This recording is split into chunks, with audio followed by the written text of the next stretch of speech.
हम लोगों के जो हॉस्पिटल्स में आज पेशेंट्स हैं, ऐसा लगभग 8,556 पेशेंट तो ऐसे हैं जो ऑक्सीजन स्पॉट जो है उसके ऊपर आधारित हमारा इलाज चल रहा है, और वेंटिलेटर्स, आईसीयूज इसमें 3,828 मरीज हैं। ऐसे लगभग 12,400 मरीज इस समय प्रदेश में हैं। और इसमें एक उल्लेखनीय बात यह है कि हरियाणा के जो मरीज हैं उनको तो हम एडमिट कर ही रहे हैं। ऐसा एक अनुमान है कि गुरुग्राम में लगभग 40% मरीज वो दिल्ली से आकर के एडमिट है। फरीदाबाद में भी ऐसा कोई 20% के आसपास ये मरीज दिल्ली का और नोएडा का ये वहां एडमिट है।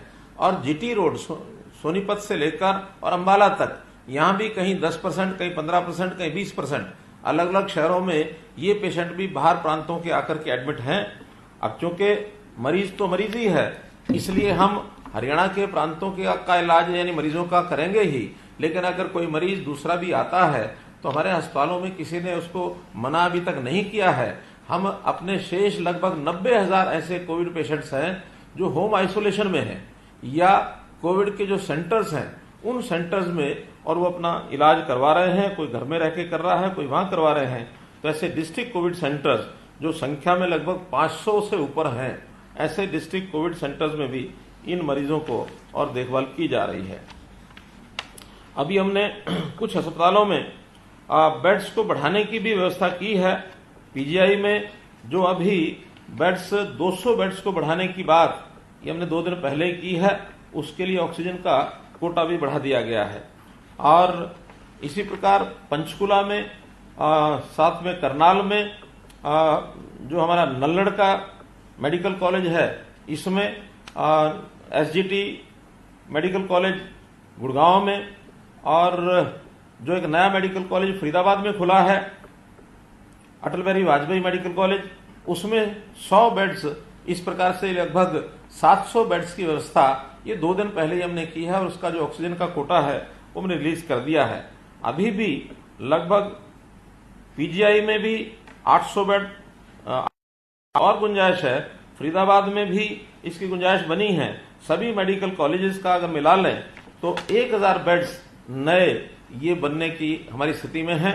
साथ ही डीआरडीओ जो आर्मी की सहायता से हम 500 बेड का एक हॉस्पिटल पानीपत में रिफाइनरी में और 500 बेड का हिसार में, जहां ऑक्सीजन को गैस रूप में उपलब्ध है, ये 2 मेडिकल कॉलेज भी बनाए जा रहे हैं। गुरुग्राम में सीएसआर के तहत वेदांता ग्रुप भी एक 100 बेड का नया अस्पताल ये बना रहा है।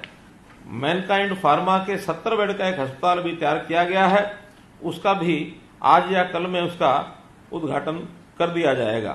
तो ऐसे इन सब बेड्स की व्यवस्था करने के लिए हमने एक अधिकारी भी जिम्मे लगा दिए ताकि डेली उसकी मॉनिटरिंग वो कर सकें।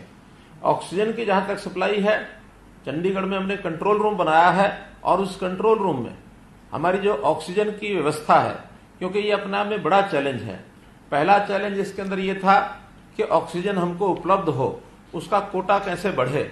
आसपास जहां से हमको मिल रही थी, जिसमें पानीपत है, रुड़की है, देहरादून है, बद्दी से भी कुछ दिन हमको ऑक्सीजन मिली, भिवाड़ी से हमको ऑक्सीजन मिली, लेकिन जब ये ऑक्सीजन कम पड़ने लगी तो नॉर्थ ईस्ट से, खास करके उड़ीसा प्रांत से हमको जो स्टील प्लांट्स जितने हैं वहां से ऑक्सीजन की उपलब्धि हुई, ताकि 70 मीट्रिक टन वहां से प्रतिदिन का कोटा हमको मंजूर हुआ है। पहला चैलेंज कोटा मंजूर कराने का था। दूसरा चैलेंज दूरस्थ स्थानों से ट्रांसपोर्ट के माध्यम से इस ऑक्सीजन को लाने का था। उनके लिए हमने 20 टैंकर प्राप्त कर लिए हैं, जिनको ट्रेन के द्वारा वहां से लाया जाता है, और खाली टैंकर यहां से हवाई जहाज के द्वारा हम प्रतिदिन भेजते हैं। और ये अपने आप में अभी भी आवश्यकता और हमारी टैंकर्स की है, बनी हुई है। हम इसके अलावा फ्री मार्केट से भी जितनी ऑक्सीजन हमको मिलती है वो हम प्राप्त करते हैं। एमएसएमई के कुछ प्लांट्स जो ऑक्सीजन को इंडस्ट्रियल यानी एरिया को इंडस्ट्रियल के पर्पज के लिए जहां ऑक्सीजन का उपयोग हो रहा था, उसको भी डाइवर्ट करके हमने मेडिकल ऑक्सीजन का और उपयोग करने के लिए उनको लाइसेंस दे दिए हैं। ऐसी भी 15 मीट्रिक टन हरियाणा की अलग से हमको ये ऑक्सीजन ये मिल रही है, ऐसा हमको प्राप्त हुआ है।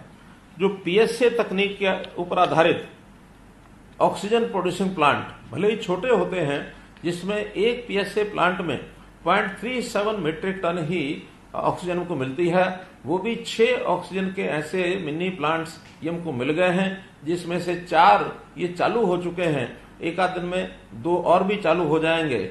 इसके अतिरिक्त 180 पीएसए प्लांट्स की एक ऑर्डर हमने केंद्र सरकार के सामने रखा है, वो भी शीघ्र विदेश से मंगवा करके और वो हमको मिलेंगे। इस गैस को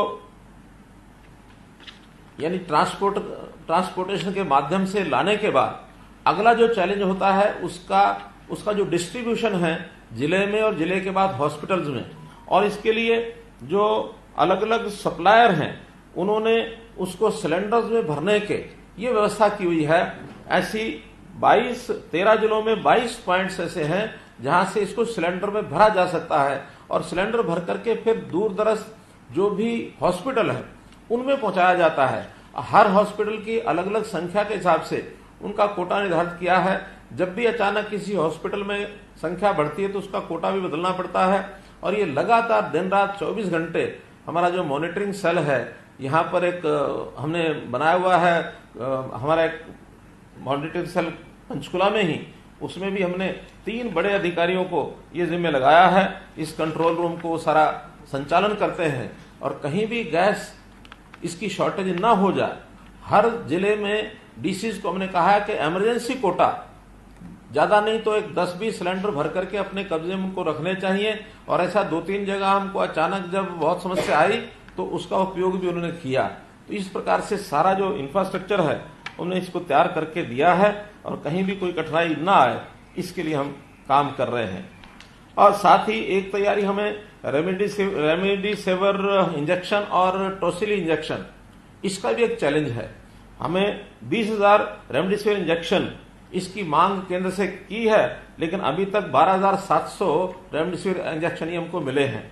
इसी प्रकार जो टोसिली जो इंजेक्शन है ये भी हमको 160 और ये मिले हैं, जिसमें से 80 इंजेक्शन तो हमने प्राइवेट हॉस्पिटल्स के लिए और 80 सरकारी जो मेडिकल कॉलेजेस हैं उनको दिए हैं। और एक व्यवस्था बनाई गई है कि उस व्यवस्था से जो इलाज करने वाला डॉक्टर है एक परफॉर्मा भर के हमने प्रदेश की 3 एक्सपर्ट डॉक्टर्स की टीम बनाई है, उनको भेजते हैं और वो व्हाट्सएप के ऊपर ही जल्दी से उसका निर्णय करते हैं कि किस पेशेंट को टॉसिली की आवश्यकता है। क्योंकि डॉक्टर एक्सपर्ट्स कहते हैं कि बिना आवश्यकता के टॉसिली देने से भी मरीज को लाभ की बजाय उसकी हानि हो सकती है। इसलिए बहुत एक्सपर्ट डॉक्टर्स उनके माध्यम से इसको सैंक्शन किया जाता है और तब उसको दिया जाता है। तो इस टॉसिली का और रेमडेसिविर का जो कालाबाजारी शुरू हो गई थी उसको भी हमने रोकने में सफलता पाई है। इसी प्रकार विषय हमारा टीकाकरण का है, वैक्सीनेशन का। 45 वर्ष से ऊपर के लगभग 39 लाख लोगों का प्रदेश में और टीकाकरण हो चुका है वैक्सीनेशन का।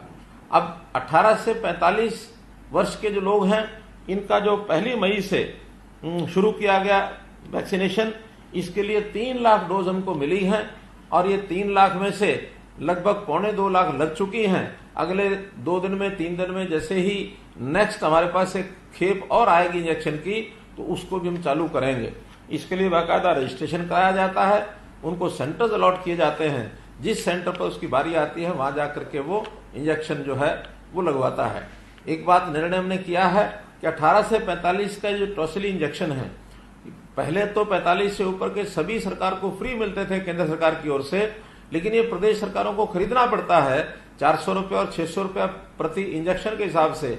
लेकिन हरियाणा प्रदेश ने यह तय किया है कि हम 18 से 45 साल के सभी आयु के जितने भी लोग हैं उन सबको मुफ्त में अपने जो सेंटर्स हैं उनके ऊपर लगाएंगे।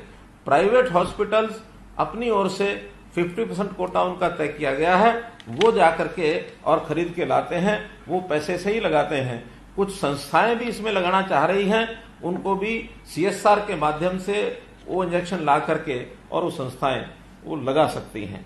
तो इस प्रकार ये सारे जो हमारे चैलेंज हैं, इन चैलेंज को ध्यान में रखते हुए हमने एक एक चीज का बारीकी से अध्ययन किया है, और बारीकी से अध्ययन करने के बाद जो नए चैलेंज आते हैं उसको हम तुरंत दूर करते हैं।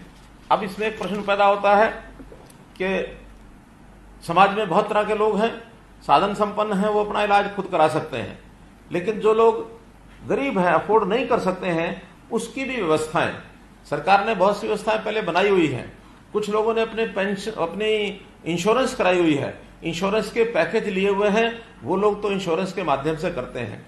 सरकारी कर्मचारी, उनके सरकार के रेट्स फिक्स हैं, चाहे वो सरकारी में कराएं अथवा प्राइवेट कहीं डॉक्टर के पास इलाज कराते हैं तो जो रेट फिक्स है वो उनको मिलते हैं। जो गरीब आदमी हैं वो लोग हमारी जो सरकारी अस्पताल हैं, मेडिकल कॉलेजेस हैं, वहां आकर के इलाज कराते हैं, लेकिन वहां संख्या जो है बेड्स की वो सीमित होने के कारण से फिर हम प्राइवेट जितने हॉस्पिटल्स हैं, जो 42 ऐसे हॉस्पिटल्स हैं जिनको रिकॉग्नाइज किया हुआ है, उनमें रेफर करते हैं।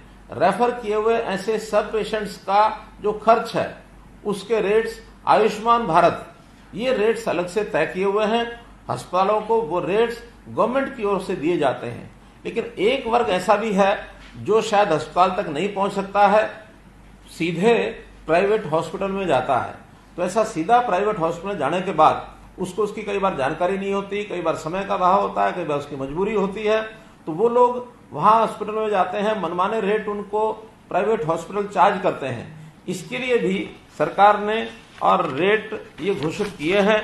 ये रेट 8,000 रुपए से लेकर के और 18,000 रुपए तक रेट प्रतिदिन प्रति बेड का ये तय किया हुआ है। जो आइसोलेशन बेड्स यानी ऑक्सीजन बेड्स हैं और नॉन नाभ हॉस्पिटल हैं, यानी नाभ एक्रेडिटेड होते हैं और नॉन नाभ होते हैं, तो जो नॉन नाभ हैं उनका रेट 8,000 रुपये ऑक्सीजन बेड का है। ऐसे वेंटिलेटर के से पहले आईसीयू का रेट उनका 13,000 रुपया है और वेंटिलेटर का 15,000 रुपया है। लेकिन जो नाभ के अस्पताल हैं उनके रेट फिक्स किए हैं 10,000 रुपया, 15,000 रुपया, 18,000 रुपया रिस्पेक्टिवली। एक मरीज का एक दिन का ये रेट है। क्योंकि अनाप शनाप रेट वो चार्ज करते थे, इसलिए ये रेट तय करने पड़े हैं। हालांकि मैं उन अस्पतालों को साधुवाद देता हूं जो इससे भी कम रेट में और पेशेंट्स का इलाज कर रहे हैं। हम अपील करते हैं ऐसे हॉस्पिटल्स को कि कम से कम पैसे चार्ज करके और ऐसे लोगों को इलाज किया जाए, खास करके गरीब लोगों का। फिर भी आज एक स्कीम हमने उसमें बनाई है कि जो बीपीएल के लोग हैं, बीपीएल कार्ड धारक हरियाणा के लोग जो इन प्राइवेट हॉस्पिटल में जाकर के इलाज कराते हैं, उनके लिए एक पैकेज ये हमने आज बनाया है। और उस पैकेज के हिसाब से प्रति व्यक्ति प्रतिदिन 5,000 रुपया, मैक्सिमम 7 दिन के लिए ये 35,000 रुपये का एक पैकेज ये उनको मुफ्त में हम घोषणा कर रहे हैं, ताकि ये 35,000 रुपया जहां वो इलाज कराते हैं वहां अपने बिल में से 35,000 रुपया कम करा करके उनको दें, ताकि हम ये पैसा सीधा अस्पताल के खाते में आरटीजीएस करेंगे, ताकि उनको ये 5,000 रुपये प्रति बेड का प्रतिदिन का ये राहत मिल सके जो बीपीएल के लोग और अपना एडमिशन वहां कराते हैं। एक पैकेज ये है। दूसरा, जो अस्पताल हैं, इन अस्पतालों को निश्चित रेट किए गए हैं कि किसी भी व्यक्ति का, चाहे वो हरियाणा का है चाहे बाहर का है, उन सबको इन रेट्स पर ही चार्ज करेंगे, इससे ज्यादा रेट चार्ज नहीं करेंगे। लेकिन फिर भी जो हरियाणा के लोग हैं उनको वो ज्यादा से ज्यादा भर्ती कर लें, इसके लिए एक इंसेंटिव उन अस्पतालों के लिए हम रखते हैं कि हरियाणा के लोग जितने इन प्राइवेट अस्पतालों में जो कोविड रजिस्टर्ड अस्पताल हैं, ये जितने हरियाणा के लोगों को एडमिट करेंगे, प्रति व्यक्ति प्रतिदिन 1,000 रुपया एक बेड के हिसाब से, मैक्सिमम एक व्यक्ति के लिए 7 दिन, यानी मैक्सिमम 7,000 रुपया ये उन अस्पतालों को भी हम देंगे, ताकि हरियाणा के लोगों को ज्यादा से ज्यादा और एडमिशन दें। इस प्रकार के 2 ये पैकेज ये आज हम घोषणा कर रहे हैं, जिसमें से हरियाणा के सब लोगों को भी लाभ मिलेगा और खास करके जो बीपीएल के लोग हैं उनको भी 5,000 रुपया प्रतिदिन के हिसाब से 7 दिन का मैक्सिमम 35,000 रुपया और उनका ये लाभ इनको ये मिलेगा।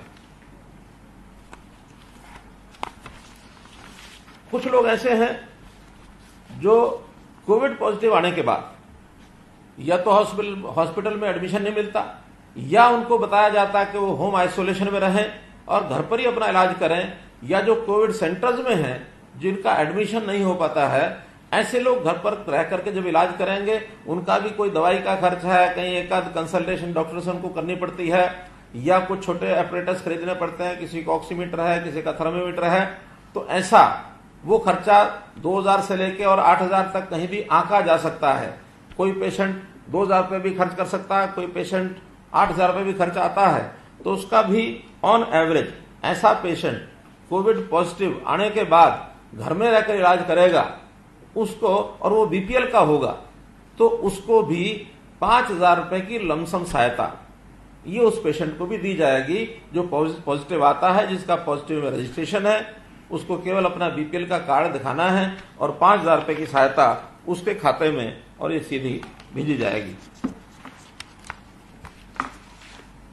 एक विषय मित्रों कल से समाचार पत्रों में भी छपा है, कुछ मीडिया के मित्रों ने टेलीविजन पर भी दिखाया है। मेरा 2 दिन पहले नूह में दौरा हुआ था। तो नूह दौरा के समय हमने हर जगह जैसे एक ऑडिट करते हैं हर चीज का, तो वहां के ऑडिट करने के बाद हमको ध्यान में आया कि जितने बेड्स वहां चालू स्थिति में हैं वहां एक सफिशिएंट व्यवस्था के हिसाब से चल रहे हैं, लेकिन वेंटिलेटर्स बड़ी संख्या में वहां रखे हुए हैं। काफी समय पहले खरीद करके रखे थे, लेकिन वो चालू नहीं कर पाए, किन्हीं कारणों से भी नहीं चालू कर पाए।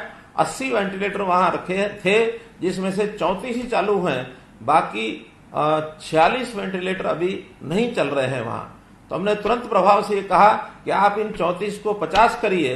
16 वेंटिलेटर तो वहां और बढ़ा दिए हैं, उनकी ऑक्सीजन की व्यवस्था भी उनकी कर दी है, और साथ ही आसपास के स्थानों पर जहां वेंटिलेटर न होने के कारण से पेशेंट इधर उधर उनको भेजने पड़ते हैं, तो ऐसे 5 वेंटिलेटर रेवाड़ी के लिए और 5 वेंटिलेटर पलवल के लिए ये वहां से भिजवाए हैं।